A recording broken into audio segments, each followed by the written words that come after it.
Dear students, in the previous class we had deal with the flowering plants के बारे में हमने देखा था। सेक्सुअल रिप्रोडक्शन फ्लावरिंग प्लांट्स में इकोनॉमिक इंपॉर्टेंस तक हमने कवर किया था। Next we will deal that see हम लोग ने प्री फर्टिलाइजेशन के इवेंट्स देखा था, स्ट्रक्चर्स देखा था, एंड्रोशियम, स्टैमन, है ना। हमने ट्रांसवर्स सेक्शन देखा था, माइक्रोस्पोरेंजियम का हमने स्ट्रक्चर देखा था, माइक्रोस्पोरोजेनेसिस होता कैसे है ये भी देखा था, और एट लास्ट हम आगे कवर करेंगे हमारे pollen grain.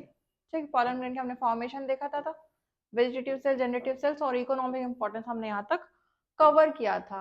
Now we will deal with gynoecium pistil. ये जो फ्लावरिंग का जो प्लांट है इंपॉर्टेंट होगा, है ना।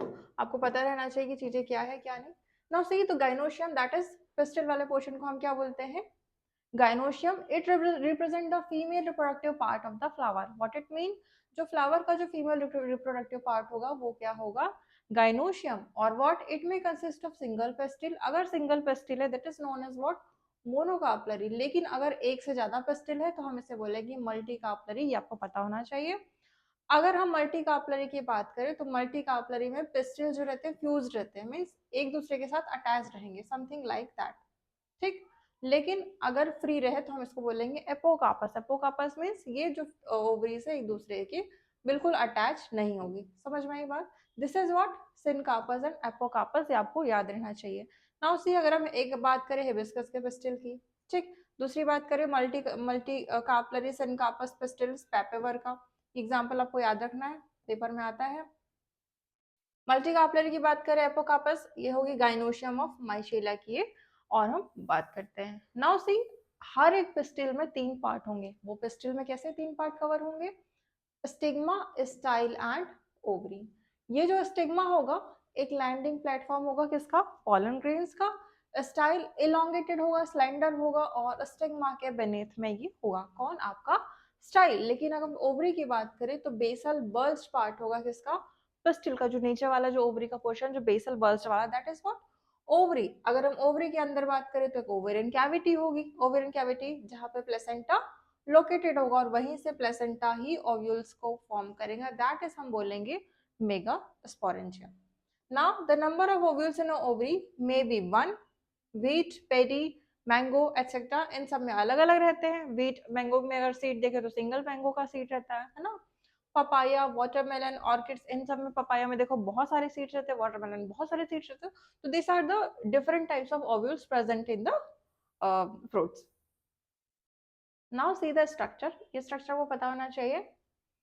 ये देखो जरा, ये आपका थैलेमस वाला पोर्शन है, ये ओवरी है ना, ये स्टाइल और ये स्टिग्मा। स्टिग्मा में ऊपर फिर एंथर फिलामेंट्स अटैच है। नाउ अगर हम इसको और देखें, ये आपका स्टिग्मा वाला पोर्शन है ना। यहाँ पे देखो ये है आपकी सिनकार्पस ओवरी। इधर देखो जरा, ये है आपके कार्पल्स। इधर देखो, यहाँ से आपको इंपॉर्टेंट है कि कौन सा पोर क्या रहता है। कभी बार डायरेक्ट आपको ये दे देगा और यहाँ से आपको लेबलिंग करने के लिए भी दे देता है क्वेश्चंस में। नाउ सी ये वाला जो पोर्शन होगा आपका हाइलम वाला portion, this is what funicle, micropyle, this is what micropylar pole, outer integument, inner integument, nucellus, embryosac और chalazal pole हम देखेंगे। नाउ सी मेगास्पोरेंजियम, या फिर हम बात करें ओव्यूल की बात करेंगे, that is what megasporangium. Now see ये एक स्मॉल स्ट्रक्चर होगा जो प्लेसेंटा से अटैच होगा, मतलब एक मीन्स ऑफ स्टॉक से, जिसको हम बोलेंगे फ्यूनिकल। ये एक इंपॉर्टेंट टर्म है, एक इंपॉर्टेंट पॉइंट है, इसको देखो जरा कि वो स्मॉल स्ट्रक्चर जो प्लेसेंटा से जुड़ा रहेगा दैट इज फ्यूनिकल, जिसका जंक्शन पूरी ओव्यूल की बॉडी और फ्यूनिकल फ्यूज रहेगा, जिसको हम बोलेंगे हाइलम, जो हमने स्ट्रक्चर में देखा था। हर ओव्यूल के पास 1 से 2 प्रोटेक्टिव एनवेलप्स होंगे, जिसको हम बोलेंगे इंटेग्यूमेंट्स, और वही इंटेग्यूमेंट्स आपके ओव्यूल्स को एनसर्कल करेंगे, सिवाय टिप के जहां पर एक स्मॉल सी छोटी सी ओपनिंग होगी, हम उसी को बोलेंगे माइक्रोपाइल, जो प्रेजेंट होगा ना। अगर हम माइक्रोपाइलर के अपोजिट की तरफ एंड में देखें तो वहां पर होगा chalazal end, that is basal वाला part, that is basal end. Now it enclosed with the integuments there is a mass of cells called nucellus, जिसकी cells ही फूड मटेरियल्स के लिए रिजर्व होगी। नाउ सी ये जो आपका एम्ब्रियोसेक होगा that is female gametophyte, है ना। ये जो फीमेल गैमेटोफाइट होगा it is found in the nucellus, and ovule generally has single embryo sac formed with the megaspore through the meiosis not an mitosis. तो ये आपको ध्यान रखना होगा। नाउ सी ये स्ट्रक्चर देखो,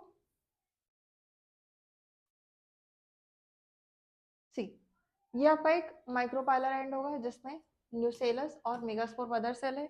यहाँ पे देखो, यहाँ पे न्यूसेलस और यहाँ पे क्या फॉर्म कर दिया अब इसने, मेगास्पोर डायड फॉर्म कर दिया। यहाँ पर देखो अब इसने 1 से 2, 2 से 4 में डिवाइड हुआ और मेगास्पोर टेट्राड फॉर्म कर लिया। इधर देखो और किसे डिवाइड हो रहा है, 2 से 2, 2 से 4, इस टाइप में देखो जरा। ये आपके सिनर्जिड रहेंगे, ये आपके egg central cells, 2 polar nuclei, और ये आपके हो जाएंगे एंटीपोलर एंटीपोडल्स। इधर देखो ये होगा आपका चैलेजल एंड। इधर देखो ये जो अपैरेटस है कुछ इस टाइप की, इसको हम बोलेंगे फिलिफॉर्म पैरेटस। क्यों? क्योंकि वैसे दिख रहे हैं। ये देखो यहाँ पे synergids, eggs, central cells, polar nuclei और आपके एंटीपोडल। ये स्ट्रक्चर्स देखना इसलिए जरूरी है, स्ट्रक्चर्स आपको इसीलिए पढ़ाया जा रहा है। कंसेप्ट से पहले आप एटलीस्ट स्ट्रक्चर को समझे। स्ट्रक्चर के समझने का मतलब यही है कि अगर एग्जाम पे क्वेश्चन आता है तो सीधे सीधे वो दे देगा ये, और आपको लेबलिंग करने के लिए बोलेगा और क्वेश्चन ऐसे आ रहे हैं, एक एक दो दो नंबर क्वेश्चन ऐसे आते हैं। Now see, it is a formation of megaspore from the megaspore mother cell, that is MMC. Ovule generally differentiate होंगे single megaspore mother cell में in the micropylar region of the nucellus. एक large cell होगा जिसमें dense cytoplasm होंगे और prominent nucleus होगा। ये जो एमएमसी होगा माइक्रोस्पोर मदर सेल, ये माइटोटिक डिवीजन करेगा। ठीक, माइटोटिक डिवीजन करके ये 4 मेगास्पोर का फॉर्मेशन करेगा। ये नीट 2016 का क्वेश्चन है, आप समझो। Female gametophyte that is embryo sac के बारे में। Majority of flowering plants one of the megaspore is functional, जहां पर अदर 3 डिजेनरेट हो जाएंगे। मतलब majority of the flowering plants, मतलब जितने फ्लावरिंग प्लांट्स में मेजोरिटी कंडीशन ये होगी कि एक मेगास्पोरोसिस फंक्शन करेगा जबकि बाकी जो 3 रहेंगे वो डिजेनरेट कर जाएंगे, 4 में से, है ना। फ्रॉम द 4 होगा क्या, जो आपके 3 रहेंगे वो क्या हो जाएंगे, डिजेनरेट, और जो एक रहेगा वो क्या होगा, सिर्फ फंक्शनल। मतलब सिर्फ एक सैक फंक्शनल करेगा, बाकी सारे डिजेनरेट हो जाएंगे। अब वो जो फंक्शनल मेगास्पोर रहेगा ये क्या करेगा, डेवलप करेगा फीमेल गैमेटोफाइट। ठीक, अब जब ये फीमेल गैमेटोफाइट को डेवलप करेगा, इसी मेथड को हम बोलेंगे embryo sac formation from a single megaspore, जिसको हम बोलेंगे मोनोस्पोरिक डेवलपमेंट। पॉइंट को समझो, फीमेल गैमेटोफाइट कैसे होगा, आउट ऑफ द 4 एम्ब्रियोसेक ये क्या करेगा, सिर्फ एक पर काम करेगा, एक ही ओवल फंक्शनल रहेगा, बाकी 3 को वो डिजेनरेट कर देगा, और वो सिंगल क्या करेगा, फीमेल गैमेटोफाइट को फॉर्म करेगा। ठीक, और उसी को हम बोलेंगे मोनोस्पोरिक डेवलपमेंट। सी, इसको हम बोलेंगे मोनोस्पोरिक डेवलपमेंट। नाउ सी, ये जो न्यूक्लियस रहेगा वो कैसा रहेगा, फंक्शनल मेगास्पोर का ही। अब वो 3 जो डिजेनरेट हो गए उसकी हम बात ही नहीं कर रहे हैं। वो जो न्यूक्लियस रहेगा फंक्शनल मेगास्पोर का, वो डिवाइड होगा माइटोटिकली और 2 न्यूक्लियाई का फॉर्मेशन करेगा। अब यही एक दूसरे के अपोजिट पोल्स में जाएंगे और 2 न्यूक्लिएट एम्ब्रियो से फॉर्म करेंगे।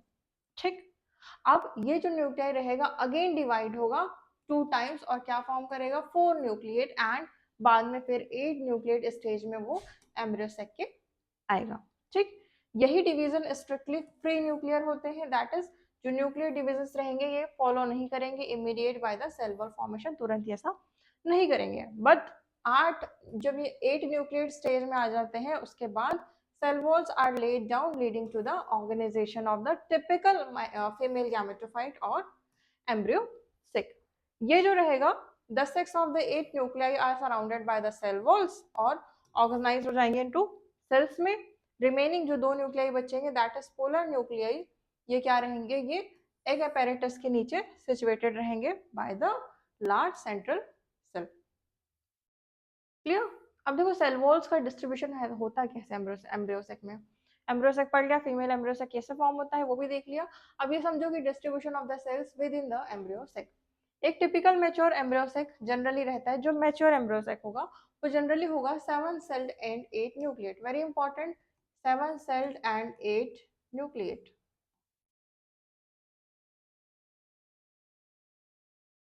ठीक, 3 cells are grouped at the micropylar and form egg apparatus. It consists of 2 synergids and 1 egg cell. ठीक, synergids के पास एक स्पेशल सेलुलर थिकनिंग्स होती है। अब वो जो थिकनिंग रहेगी वो कहाँ पर रहती है, माइक्रोपाइलर टिप पे, सबसे ऊपर पे, जिसको हम बोलेंगे फिलिफॉर्म अपैरेटस। वही फिलिफॉर्म अपैरेटस पॉलन ट्यूब्स को गाइड करेगा सिनर्जिड के फॉर्मेशन में, सिनर्जिड्स को हेल्प करेगा। तो वो जो 3 सेल्स रहेंगे आपके चैलेजल एंड में, ये कैसे रहेंगे, इन्हीं को हम बोलेंगे एंटीपोडल सेल्स। और जो लार्ज सेंट्रल सेल्स रहेगा इनके पास 2 पोलर न्यूक्लियाई प्रेजेंट रहेगी। ठीक है, इसमें से आपको जो जो हमने कलरफुल फॉर्म पे ये इंपॉर्टेंट है, फिलिंग ऑफ पैटर्स क्या होता है, एंटीबॉडीज क्या होता है, ये जनरली इंपॉर्टेंट है। क्वेश्चन यहाँ से बनेगा कि जो एम्ब्रियो सेक का जो डिस्ट्रीब्यूशन होगा वो कितने सेल में रहता है, ये कंफ्यूज करके देता है, that is 7 celled and 8 nucleate. ठीक है, तो ये आपको पता होना चाहिए। Now we will deal with pollination. Generally बहुत इंपॉर्टेंट चैप्टर है कि पॉलिनेशन होता क्या है। जनरली देखा होगा कुछ ऐसे स्प्राउट्स जैसे कुछ ऐसे उड़ते रहते हैं कई बार समर के टाइम पे, स्प्रिंग सीजन के टाइम पे, दैट इज वो, ये सब आपके पॉलिनेशन होते हैं। ये देखो जरा, ये फ्लावर्स वो है जो क्लिस्ट्रोगेमस है, ये वो है जो चैज्मोगेमस है। ये देखो ओपन दिख रहे हैं, ये क्लोज दिख रहे हैं, है ना, अपने आप में ही। It is the transfer of pollen grains from the anther to the stigma of pistil, that is known as pollination. मतलब एंथर से स्टिग्मा का ट्रांसफर, उसको हम क्या बोलेंगे, पॉलिनेशन। कुछ इसके पीछे एक्सटर्नल एजेंट रहते हैं जो प्लांट्स की हेल्प करेगा पॉलिनेशन के लिए या सर्वाइवल के लिए। अभी देखो डिफरेंट डिफरेंट टाइप के पॉलिनेशन होंगे, जिसमें 3 टाइप्स हमारी एनसीईआरटी बताती है। कौन कौन सी? पहला आपका हो जाएगा ऑटोगेमी, जहां पर सेल्फ पॉलिनेशन होगा, पॉलिनेशन खुद से हो जाएगा। कैसे? In this pollen grains transfer from the anther to stigma of the same flower, same flower में ही एंथर से स्टिग्मा का ट्रांसफर होगा। इस फ्लावर में एक्सपोज रहेंगे एंथर और स्टिग्मा, और कंप्लीट ऑटोगेमी बहुत कम होती है। ऐसा कभी नहीं होगा कि कंप्लीट ऑटोगेमी इन लोगों ने खुद से कर लिया हो, लेकिन एंथर्स और स्टिग्मा ऊपर दिखते हैं। ऑटोगेमी में ऐसे फ्लावर्स रहते हैं जहां पर सिंक्रोनी हो पॉलन में, मतलब वो पॉलन रिलीज होंगे और स्टिग्मा में आ जाएंगे। साथ ही साथ एंथर और stigma should lie close to each other, एक दूसरे से बहुत क्लोज रहेंगे। प्लांट्स जैसे वियोला, दैट इज वियोला का हम बोलेंगे common policy, Oxalis, Commelina, that is ये आपके 2 टाइप्स ऑफ फ्लावर्स को प्रोड्यूस करेंगे। आपके इसको एग्जांपल्स लर्न करना है, यहाँ से इंपॉर्टेंट है आपके एग्जांपल्स। पहला देखो चेस्मोगेमस फ्लावर्स। ये जो चेस्मोगेमस फ्लावर है ये इनके जैसे ही सिमिलर होंगे, सिमिलर स्पीशीज के ही होंगे, कोई सब बहुत ज्यादा चेंजेस नहीं होगा। लेकिन चेंजेस क्या होगा, ये जो चेस्मोगेमस फ्लावर्स है ये हमेशा ओपन रहेंगे, एक दूसरे को एक्सपोज कराएंगे कि आइए और हमें फर्टाइल करिए, फर्टिलाइज करिए। दैट इज वाज ये आपके क्लोज रहे, ओपन रहेंगे। ठीक, लेकिन ये जो क्लिस्ट्रोगेमस फ्लावर्स है ये कभी ओपन नहीं रहते, है ना। ये जो फ्लावर्स है ये कभी ओपन नहीं होते। ये anthers and stigma lie close to each other, they are autogamous. ये आपका कर्नाटका नीट 2013 का क्वेश्चन है। When enter the hyacinth in the flower, pollen grains buds come in contact with stigma for pollination. But ये जो flowers है ये seed set produce करते हैं। अगर पॉलिनेटर्स ना हो फिर भी इन पे क्वालिटी होगी। कौन से? ये जो आपके क्लिस्ट्रोगेमस फ्लावर्स रहेंगे ये कभी ओपन नहीं रहते बट पॉलिनेशन होगा। ये जो है चेस्मोगेमस फ्लावर्स ये जो होंगे ये हमेशा ओपन रहेंगे, अपने आप को एक्सपोज करेंगे क्या ये, और पॉलिनेशन होगा। एक पॉइंट होगा गिटेनोगेमी का। ये जो गिटेनोगेमी होगा ना, इनमें क्या होंगे, पॉलन ग्रेन्स ट्रांसफर होंगे anther to the stigma of the another flower of the same plant. Plant तो सेम रहेगा लेकिन फ्लावर कौन सा रहेगा, कोई और।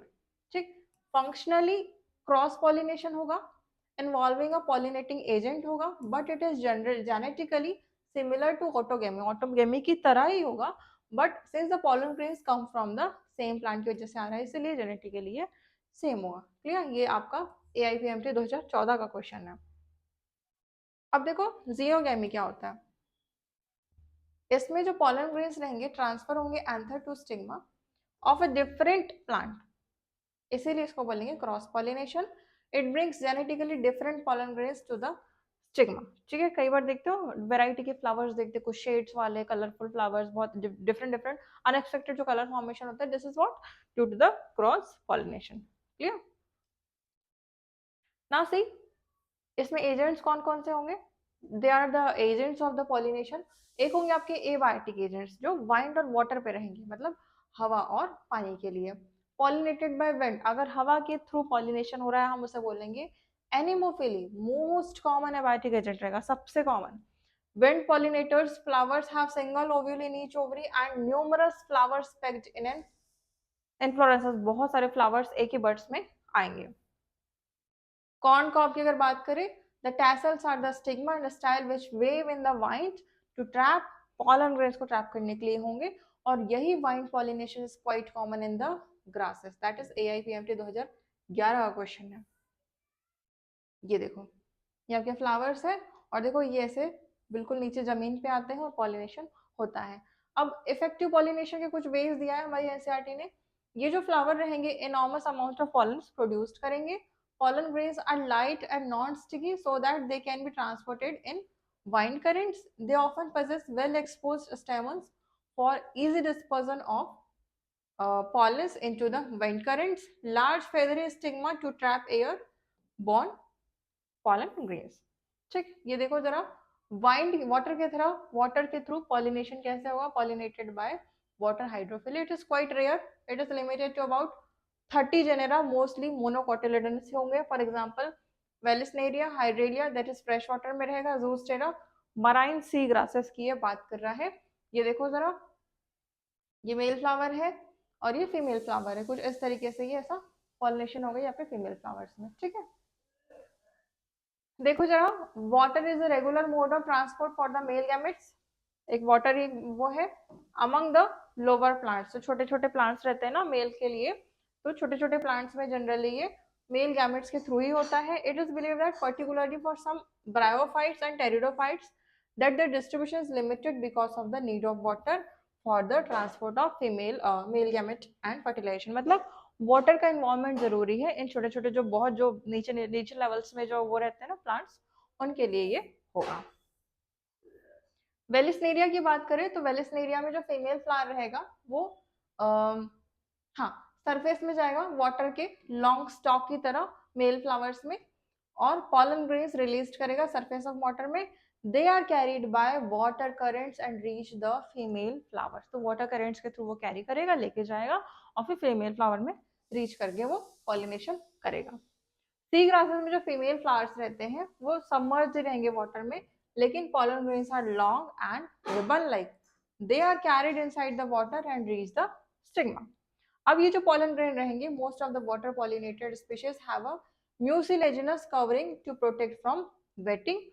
सारे aquatic plants generally hydrophily use नहीं करते, but most of the aquatic plants have, जैसे वाटर हाइसेंथ, वो जो वीड वाला जो प्लांट है ना टेरर ऑफ बंगाल वाला, वो जो एक्स्ट्रा वीड हुआ that is water hyacinth, water lily, ये सब यूज करते हैं।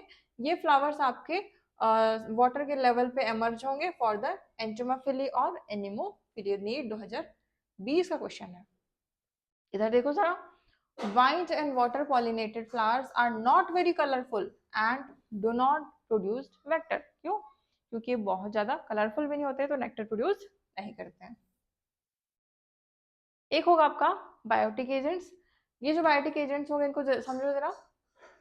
Majority of flowering plants use animals as pollinating agent, जैसे bees, butterflies, flies, beetles, wasp, ant, moth, bird, sunbird, humming bird, bats, primates, lemurs, arboreal, tree dwelling, rodents, reptiles, gecko lizard और garden लेजर्ट्स। ये सब आपके एक agents है, मतलब animals के through ये पॉलिनेटेड होंगे।